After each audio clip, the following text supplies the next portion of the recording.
بسم اللہ الرحمن الرحیم۔ تیسری چیز جس سے ایک شخص دائرہ اسلام سے خارج ہو سکتا ہے وہ ہے عدم تکفیر من اجمعت الامت على کفرہ من الیہود والنصارى والمجوس والمشرکین والملحدین وغیرہم او الشک فی کفرہم او تصحیح مذہبہم۔ یہ بہت اہم چیز ہے، بہت اہم نقطہ ہے۔ افسوس کہ اپنے آپ کو معتدل ثابت کرنے کے چکر میں آج امت مسلمہ کا ایک بہت بڑا طبقہ اس بیماری میں مبتلا ہے۔ یہ بیماری کیا ہے؟ امت کا جس کے کفر پر اجماع ہے اسے کفر نہ سمجھنا، اسے کافر نہ سمجھنا، یہود کو بھی کافر نہ سمجھنا، نصارہ کو کافر نہ سمجھنا، مشرکین کو، مجوس کو، ملحدین کو، ان کو بھی کافر نہ سمجھنا۔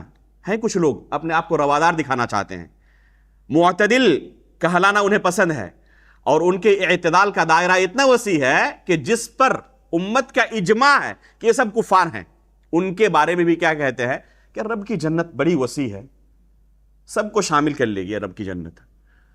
اللہ رب العالمین کی جنت اتنی تنگ نہیں ہے کہ اللہ رب العالمین انہیں محروم کر دے، نعوذ باللہ من ذالک۔ اگر کوئی یہ عقیدہ رکھتا ہے ایسے لوگوں کے بارے میں جن کے کفر پر اجماع ہے، اگر کوئی اسے کفر نہیں سمجھتا، ان لوگوں کو کافر نہیں سمجھتا، تو وہ شخص خود اس عقیدے کی وجہ سے کیا ہوگا؟ دائرہ اسلام سے خارج ہو جائے گا، اور یا پھر ان کے مذہب کو، ان کے دین کو یہ کہے کہ وہ بھی صحیح ہے اپنی جگہ پر، ہم بھی اپنی جگہ پر صحیح ہیں، ان کے دین کو باطل نہ سمجھے۔ کفار کے دین کو اگر کوئی باطل نہ سمجھے، آج امت مسلمہ کا ایک بڑا طبقہ وحدت ادیان کی دعوت دے رہا ہے کہ تمام ادیان کے درمیان وحدت قائم کی جائے، اتحاد و اتفاق ہو۔ اور یہ کب ہو سکتا ہے؟ کہ جب ہم کہیں آپ بھی اپنی جگہ صحیح ہیں، ہم بھی اپنی جگہ صحیح ہیں، چلو ایک ساتھ متحد ہو جاتے ہیں۔ تو یہ دعویٰ کرنا اور یہ عقیدہ رکھنا کہ ان کا مذہب بھی صحیح ہے، ہمارا مذہب بھی صحیح ہے، یہ دائرہ اسلام سے خارج کرنے والا عقیدہ ہے۔ البتہ کسی مظلوم کی مدد کے لیے اگر اس طرح کے عقیدہ رکھنے والے لوگوں کے ساتھ ایک جگہ جمع ہونے کی ضرورت پڑے تو اس کی گنجائش ہے، شروط و ضوابط کے ساتھ، لیکن ان کے عقائد اور نظریات کو صحیح کہنا اس کی ذرہ برابر کوئی گنجائش نہیں ہے۔ وہ عقیدہ، وہ دین باطل دین ہے، یہ عقیدہ رکھنا ضروری ہے۔ وحدت ادیان کا جو نظریہ ہے ایک باطل نظریہ اور کفریہ نظریہ ہے، کفریہ عقیدہ ہے۔ تو یہ عقیدہ اگر کوئی شخص رکھے تو کیا ہوگا؟ دائرہ اسلام سے خارج ہو جائے گا۔ اللہ رب العالمین کا ارشاد ہے ان الذین کفروا من اہل الکتاب والمشرکین فی نار جہنم خالدین فیہا اولئک هم شر البریہ، کہ مشرکین میں سے، اہل کتاب میں سے، یہود و نصارہ میں سے جو لوگ کفر کرتے ہیں، جنہوں نے کفر کیا، ان سب کا ٹھکانہ کیا ہے کہ یہ ہمیشہ ہمیشہ جہنم میں رہیں گے۔ تو یہ کفار ہیں، ان کا دین کفر ہے، اور اسلام اس کی قطعاً اجازت نہیں دیتا۔ اللہ رب العالمین کے نزدیک صرف اور صرف دین اسلام ہی مقبول ہے، اس کے علاوہ اور کوئی دین مقبول نہیں ہے۔ اسی طرح اللہ رب العالمین کا ارشاد ہے ان الذین یکفرون باللہ ورسلہ ویریدون ان یفرقوا بین اللہ ورسلہ ویقولون نؤمن ببعض ونکفر ببعض ویریدون ان یتخذوا بین ذلک سبیلا اولئک هم الکافرون حقا۔ اللہ رب العالمین کے کلام پر غور کریں، اولئک هم الکافرون حقا وَأَعْتَدْنَا لِلْكَافِرِينَ عَذَابًا مُهِينًا۔ لوگ کیا کہتے ہیں رواداری میں کہ رب کی جنت بڑی وسیع ہے، سب کو شامل کر لے گی، اور اللہ رب العالمین کیا کہہ رہا ہے؟ أُولَئِكَ هُمُ الْكَافِرُونَ حَقًّا وَأَعْتَدْنَا لِلْكَافِرِينَ عَذَابًا مُهِينًا۔ اللہ رب العالمین نے ان کی تفصیل پوری بیان کی، اور آخر میں کیا کہا کہ یہ سب کے سب حقیقت میں کفار ہیں، اور ان کے لیے آخرت میں اللہ رب العالمین نے جہنم تیار کر کے رکھا ہے۔ تو ان کے دین کو باطل قرار دینا یہ اسلام کا بنیادی عقیدہ ہے، ان کے دین کی تصحیح کرنا اور یہ کہنا کہ وہ بھی اپنی جگہ صحیح ہیں، ہم بھی اپنی جگہ صحیح ہیں. جیسے کہ بہت سارے غیر مسلموں سے ہم سنتے ہیں، وہ اگر کہیں تو اپنی جگہ پر وہ عقیدہ رکھیں، وہ جانیں، لیکن ان کی وجہ سے ہم بھی وہ عقیدہ رکھیں اور وہی بات ہم بھی دہرائیں کہ آپ کا دین بھی صحیح ہے، آپ بھی اللہ کی عبادت کرتے ہو، ہم بھی اللہ کی عبادت کرتے ہیں، طریقہ ہمارا تھوڑا سا مختلف ہے، ورنہ آپ کا دین بھی صحیح ہے، ہمارا دین بھی صحیح ہے.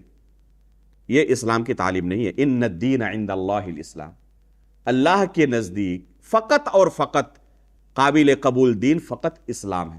اس کے علاوہ جتنے بھی ادیان ہیں یہ سب کے سب کیا ہے؟ مردود ہے، باطل ہے.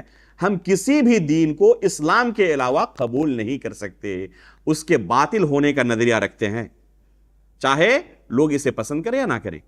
اگر کوئی کہتا ہے کہ نہیں ان کا دین بھی صحیح ہے اور وہ بھی کافر نہیں، تو یہ عقیدہ اسے دائرہ اسلام سے خارج کر دے گا.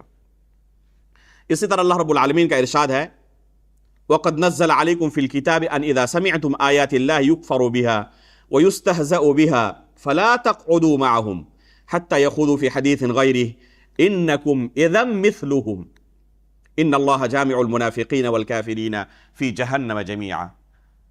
اس آیت پر غور کریں.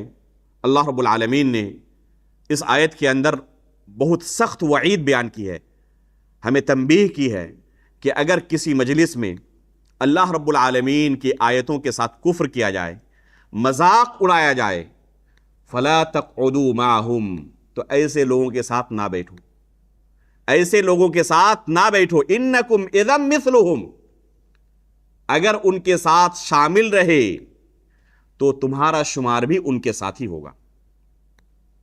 آج یہی ہو رہا ہے. بہت سارے لوگ ان کی پیٹھ تھپتھپاتے ہیں جو اس طرح کے باطل نظریات اور عقائد رکھتے ہیں. اللہ رب العالمین نے کیا؟ انکم اذا مثلہم، اگر تم ان کے ساتھ رہو گے تو تمہارا شمار مؤمنوں میں نہیں ہوگا، انہی کے ساتھ تمہارا بھی شمار ہوگا، کفار کے ساتھ تمہارا بھی شمار ہوگا. اس لیے ضروری ہے کہ براءت کا اظہار کیا جائے. ان تمام باطل عقائد سے ہم بری ہیں. ولا اور برا کا بنیادی یہ تقاضا ہے کہ دین اسلام کے علاوہ تمام ادیان سے، تمام عقائد سے، تمام نظریات سے براءت کا اظہار کیا جائے. جو رواداری ان کے ساتھ ہو تو یہ حسن سلوک کے اندر ہے، ان کے ساتھ حسن سلوک جاری رکھا جائے، لیکن ان کے عقیدے کو برداشت کرنا یہ ممکن نہیں ہے. ان کے ساتھ دنیاوی لین دین میں، معاملات میں جتنا ممکن ہو سکے حسن اخلاق کے ساتھ پیش آئیں، ان کے ساتھ حسن سلوک کریں. لیکن جہاں بات آئے گی عقیدے کی، وہاں پر کوئی کمپرومائز نہیں، وہاں پر کوئی کمپرومائز نہیں کریں گے ہم، بلکہ وہاں پر صراحت کے ساتھ بے بانگے دو حل کہیں گے کہ ہم صرف اسی عقیدے کو صحیح مانتے ہیں، دین اسلام ہی کو ہم صحیح مانتے ہیں، اس کے علاوہ جتنے بھی ادیان ہیں ان کو ہم باطل دین سمجھتے ہیں. تو یہ عقیدہ رکھنا ایک انسان کو دائرہ اسلام سے خارج کر دے گا.